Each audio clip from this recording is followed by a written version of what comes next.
All right, guys. We got some Steven Crowder stuff from Jose. I've seen a couple of his videos before. They're pretty good.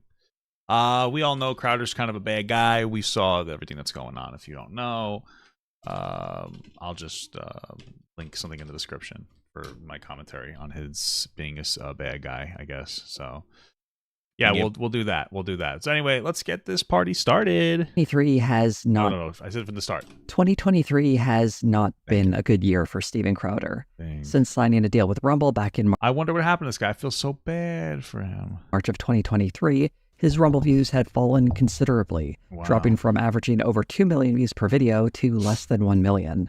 Crowder's reputation That's fallen off so hard. I hope that never happens to me. I hope I never fall off so hard I'm only getting 1 million views per video. That would be such a tragedy, you know? Oh my goodness. has taken a beating online. In the beginning of the year, there was a failed contract negotiation with the Daily Wire that went public, and it was revealed that he had made secret recordings of his conversation with Daily Wire CEO Jeremy Boring. Wow. Crowder was refusing a contract worth $50 million to produce his show for 4 years. This is the minimum number that we thought would get the conversation started with Steven. $50 million for the initial term. All of that happened before the Rumble deal, though, so it's less likely that it had an impact on his viewership than what came next. In the midst of that whole contract controversy, it was revealed that Steven Crowder was going through a messy divorce, and had been since 2021. And soon after, a video of him being verbally abusive to his wife surfaced online. Terrible stuff. He's sick. Watch it. He's sick. Watch it. Watch it. Terrible. Watch it. In addition to that footage, many former staffers at Crowder's show went public with stories of behind-the-scenes tirades coming from Crowder, and a tendency he had to expose his genitals to his coworkers.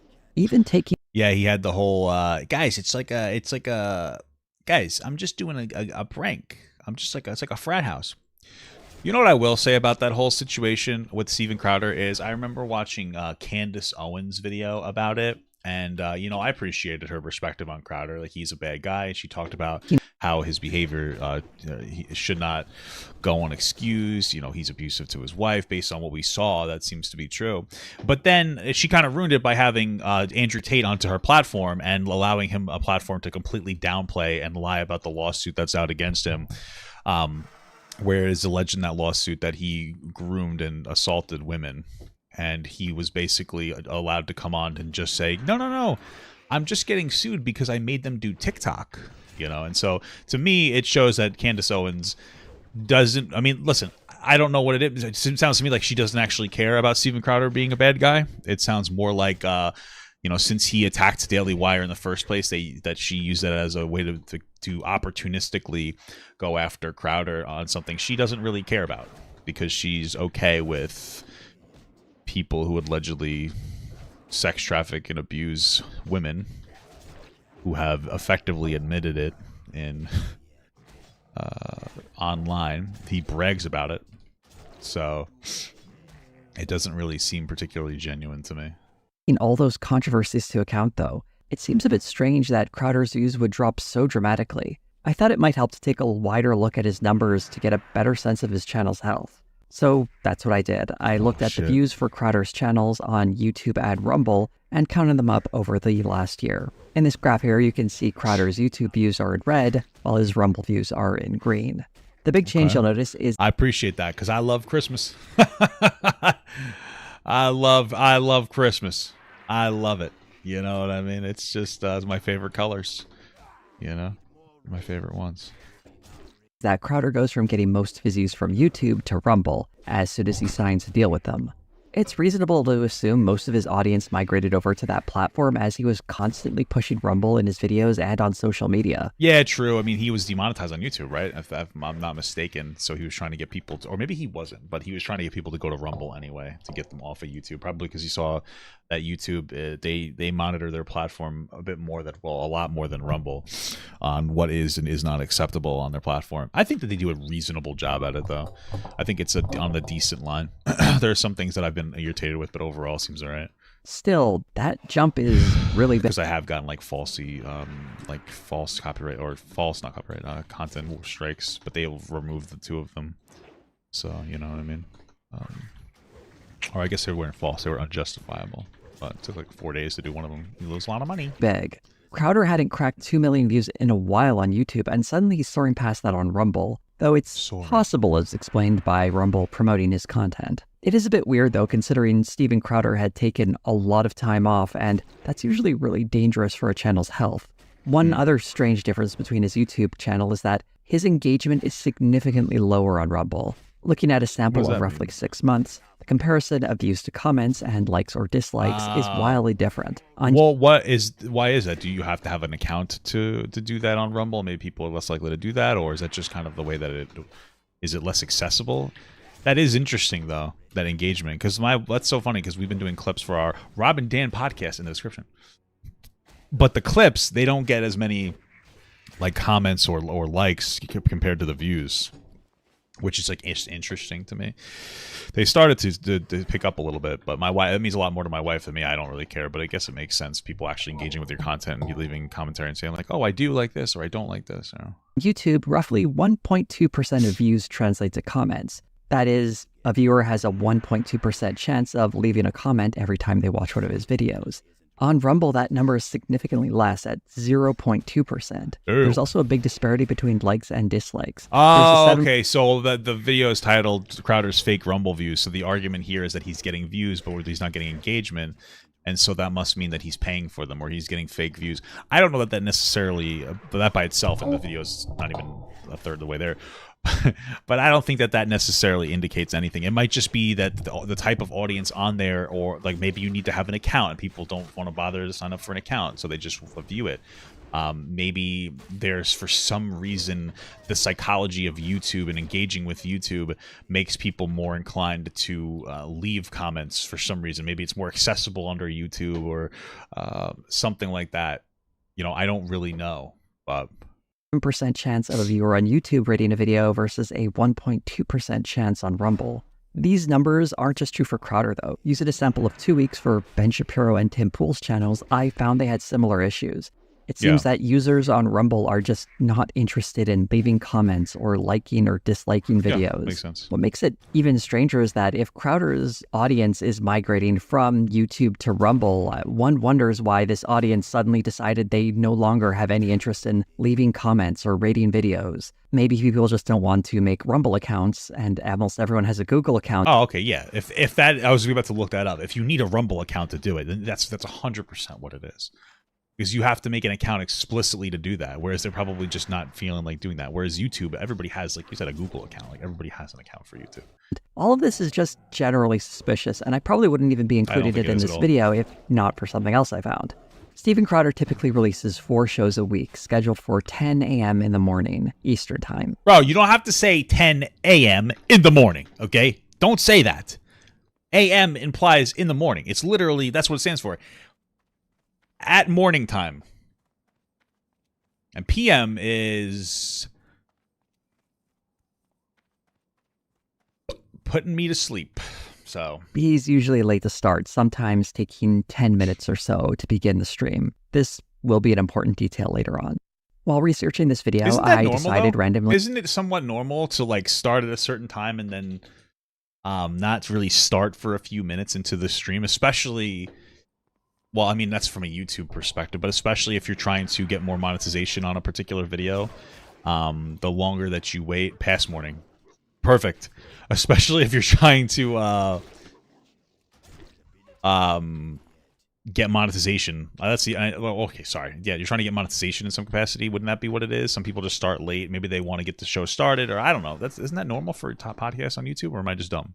to watch Steven Crowder's live stream of the GOP primary debate. So when I tuned in early to make sure I caught the beginning, I noticed something a bit strange. Before the stream starts, there's this little video that lasts a couple of seconds that plays on a loop. It lets you know that the stream will be starting soon. Yeah. You can see people in the chat trying to get racial slurs past the filter and a few early ratings going in. This is What an audience. pretty Oh, much how Jesus. YouTube streams work as well, minus the little video. When I tuned into this primary debate stream, though, what caught me off guard is that in the description box, you'll notice that there is a view count for this stream. And in this footage here I captured, you'll see it currently was sitting at 138,000. Okay. I refreshed the page just to double check that the stream hadn't actually started. And you can see there that it's saying that the viewers are still waiting for it to start, and obviously a refresh. And that 138,000 view figure just stayed there, all with 27,000 people waiting for the stream to start. So this Well, why would it have 138,000 view figure if people are just waiting for it to start? He's saying that like most people clicked on it and decided to click off of it for a period of time?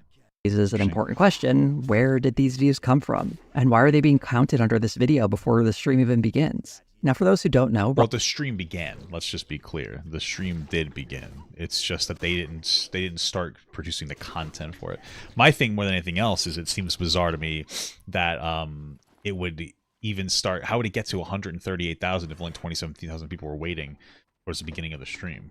Rumble works a lot like YouTube in that the views you see under a video aren't updated in real time. It usually takes a few minutes to see each increase. And when you look at that view count, it's really more of a snapshot in time from when there were a certain number of people who have viewed a video. The number is almost always higher when you look at it in the back end. It can be off by thousands or tens of thousands sometimes, particularly for a new video. So we shouldn't understand, for instance, this debate stream as getting 138,000 views early. We should understand it as getting 138,000 views early at least, because there were several minutes after this stat was provided that views were likely still being counted and added to the total. I was curious to see if this was a pattern, so I checked out Steven Crowder's streams throughout the week, and this finding repeated itself every time. Sometimes it was just a few thousand views, other times it was tens of thousands. It's impossible to say how many views are being added here because the numbers would appear about 15 minutes before a stream would begin in some cases, and they often wouldn't get updated until 10 to 15 minutes after the stream started.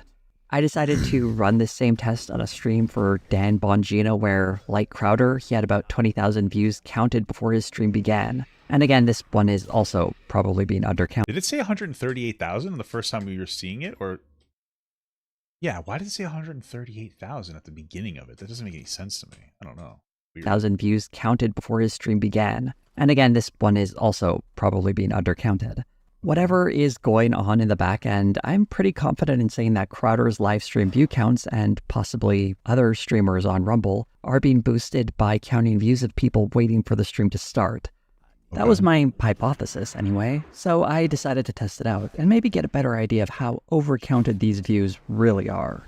I created an account on Rumble, and after getting some followers so I would be allowed to stream, I ran my test. Okay. When setting up a stream, Rumble gives you the option of adding your own custom Guys, should I make a Rumble account? I don't think I'd ever want a Rumble account because I feel like, you know, the audience on there is probably not my favorite audience. For me, I switched from Twitch to here, and I actually like the audience better. You know, there's mostly like edgy young people on Twitch, and that's okay. I enjoy people like that in my audience, of course, but I also enjoy adults who are, because I make edgy jokes sometimes, but I enjoy like adults that are in here as well. And I feel like it's just more accessible to people. So you'll have more people come in. There's more exchange of different information, you know. So it's pretty cool. It's pretty cool. Yeah, YouTube is the go for a lot of people. I just enjoy the accessibility of it. video so your audience has something short to watch while waiting for the stream to start. I didn't have a ton of short videos on hand, so I just grabbed this 8-second one. It tastes of Macomb. I started the stream and left it unlisted and opened a second browser to watch it, so there was only ever one viewer viewing the stream. Okay. The preview video autoplayed as soon as I opened the page and looped for the whole hour. While watching, I refreshed a few times, waiting for that view stat to pop up, and eventually it did, but the It would only be cool if YouTube did a thing that would be like a preview video for people. You know, then I could start streaming at 12 every day and then not get on until 4. You guys would just watch the preview video. number I saw was 13 views. A strange number to get with only one viewer watching a clip that replayed itself for about roughly 450 times over the course of an hour. That's weird. Why would it do it like that? Of course, like I said earlier, this early stat should be considered a moment in time and not something that reflects a real-time count of views. After the hour was up... Oh, is that because he refreshed it multiple times and they counted it as a new view or something? Maybe that's what it is. Maybe people kept refreshing to see if the video came up and it counted it as a new view? I started the stream and immediately ended it. If any other views were counted for the stream after it actually began, it was probably just one view for that stream starting up. I waited for the view count to update in the back end, giving it as much time as possible to make sure all the views were counted for, and the final view count for this video was not 13 views, but 226 views. All from one person who tuned in an hour before the stream began. Significantly higher Is that how it works before the stream began? Weird. than that first set of 13 views. This works out. Are they sure that they're? And listen, I don't know. Are they positive that's how it 100% works? Like maybe somebody scrolled past it and it counts it as a view. I don't know if that's how that works on there, but like if you scroll past it in the video, I mean, at least on YouTube, my understanding, you can, when you're scrolling past it on YouTube, the video will sometimes start to play and you can kind of sit there and hover over it on your phone. But okay. Out to approximately 50% of the preview video loops being counted as views. I repeated that test with a stream that only ran for 30 minutes, and that one ended up with 114 views, which is roughly half, so the finding seems pretty consistent. I also tried running the stream without the preview video. Turns out one gets automatically generated and autoplays for any viewers, so it looks like any stream that's scheduled for the future is going to have one of these videos. A little after scheduling this particular test though, I noticed that automatically generated video was playing, so I paused it and let the stream run for 30 minutes without any video loops, aside from the first few that might have snuck through before I paused the video. The final view count for this stream was 5. I wanted to run another test, and for this one, I would let the default video, which lasts about 15 seconds, play for 30 minutes instead of my 8-second clip. The result for this one was 120 views, which was kind of strange because that's more views than the 8-second clip. If we do some math here, we see that the 15-second video can be played 120 times within 30 minutes. And with that bit of information, everything started coming together in my The mind. view on YouTube is only counted if someone watched more than half the video. I doubt that that's true at all. That's probably that's like almost guaranteed untrue. I don't think that that's true at all. Discrepancy between using an 8-second video and a 15-second one is only a few views, which suggests to me that what's being counted here is not the number of loops, but how long someone is watching. But how long someone is watching is not entirely disconnected from the fact that these videos are looping. On YouTube, you need to watch a video for 30 seconds for it to count as a view. Oh, there you go. There you go, dude. There you go. 30 seconds for it to count as a view. That makes more sense because they have like an entire thing in the back end that tells you how long people engage with your content. So that makes a lot more sense. On Rumble, it appears to be 15 seconds, but on YouTube at least, once you start watching a video after 30 seconds, no matter how long that video is, it only gets counted as one view unless you happen to close the video and start watching it again at a later time. Since Rumble is looping the video in these pre-stream sections though, every time the loop repeats, it resets whether or not a view is going to be counted for this video. So every 15 seconds, a video flips over and gets counted as a new view. In fact, that would explain why using an 8-second video would mean the view count is slightly lower, because the counter is being reset every 16 seconds instead of 15. In other words, it's getting reset Okay, so every they have to intentionally watch the video on YouTube as well? Okay. Like they have to click on the video? Interesting. Okay. other loop. But I wanted to run one more test just to be certain. This time I used a preview video that was 1 minute in length. So every time it ran, it would meet that 15-second threshold, but then would go on for another 45 seconds before looping. And I assumed that's when another play would be counted. If my theory held true, that would mean that this video would get roughly 30 views if I let it run for I'm 30. gonna be honest with you, this is like the nerdiest math type video I've ever heard in my entire life. I thought there was gonna be more of like a Steven Crowder. Okay, whatever. 3 minutes. So that's how long I let it Because run if anything, if there was some kind of inflated view count, wouldn't it not be just attributed to the fact that Rumble is weird when it comes to counting their views? Like, for. The final total for this experiment, 32 views. I think it's safe to say that Rumble counts a view every 15 seconds and that the counter gets reset every time a loop completes. And isn't it just a darn coincidence that the default length of time for a generated video on Rumble to run is exactly 15 seconds? Almost like they plan to inflate their view numbers using these little preview videos. I am making a few assumptions here. For example, that Rumble treats all its channels equally. And when you consider that the average viewer isn't likely to turn up 1 hour or 30 minutes before a stream start, although some certainly do, so it's probably not fair to assume that every early viewer is adding 100 views to each video. Although you should also consider that Steven Crowder usually starts his streams late, So I'm sure he's getting a healthy injection of views into all of his videos. Okay. One big caveat I'd like to mention is that my tests probably weren't representative in how some people tune into live streams. What the fuck is the thing playing in the background? What is it, like X-Men? What the hell? When I was running these tests, I would open up It's definitely not X-Men. I don't know what that is though. What game? What movie? What show is that? Is that A Land Before Time? It's not what it is. browser window and just let it sit there. So I I feel ran like a we few lost the tests plot. where I simulated more realistic behavior. Instead of just letting the stream sit there, letting the video loop nonstop, I tried opening a new tab, minimizing the window, and just doing stuff to generally not look at the stream. Something a person might do. What the hell does that have to do with Crowder? I'm so confused. It's like, hey guys, I'm thinking about doing Rumble, so I made a video criticizing Steven Crowder. What do you guys think? Do you guys think I should do Rumble? I think you should do Kick. That sounds like the best new one in the world. Do Kick. If a stream hasn't actually started yet. Even while doing that, I was still getting plenty of views. These loops are still running even when you have a window minimized. Here are a few examples of tests where I did my best to ignore the test. window where the stream was running, and I was still getting views when really I should have been getting 0. My favorite is this one right here where I got 9 views. I got this by pasting the stream. You're saying that was X-Men? Okay, cool. Which one? Because it looked like newer. It looked a lot newer.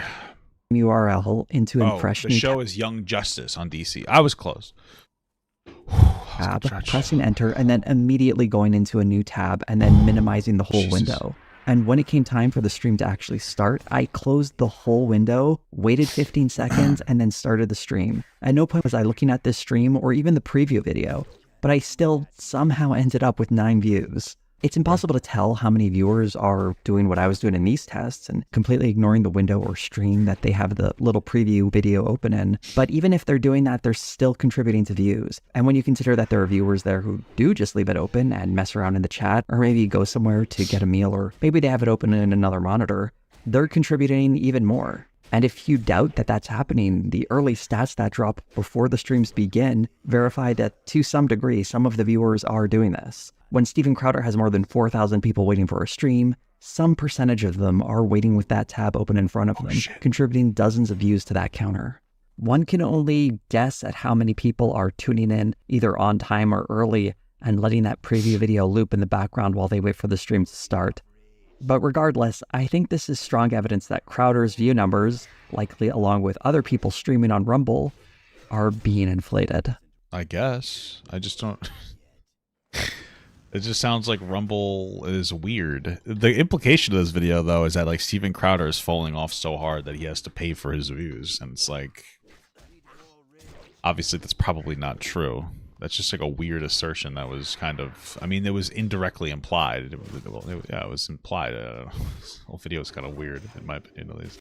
With that in mind, Crowder's Rumble views make a little more sense. It's not that he's massively more popular there, but rather a bunch of extra views are padding his numbers overall. It would also explain, at least in part, why engagement is lower than on YouTube. There were other things that made me scratch my head a little while I was watching, but none of it that I could really carefully say was evidence of fraud the way I'm pretty sure this early view count is. Why is it evidence of fraud? It just sounds like the way Rumble works. I don't like Crowder. This isn't like an offense to him. I just don't understand this video is so weird. Also, just as a little extra, I was curious to see how Rumble was doing as a platform financially. Their latest earnings report just came out in August, covering its second quarter of 2023, and it doesn't really paint the rosiest of pictures. While revenue is roughly 5.5 times higher from where it was last year, expenses have gone up by 6.5 times as much. They lost nearly $29.4 million in the last quarter, and they've lost $58.1 million in the last 6 months. At some point, they probably need to figure out how to turn a profit, but right now they're Did they like legitimately lose money, or is that like how much money they lost over expected revenue? That's fucking crazy. Maybe they're giving too much money to people. The last 6 months.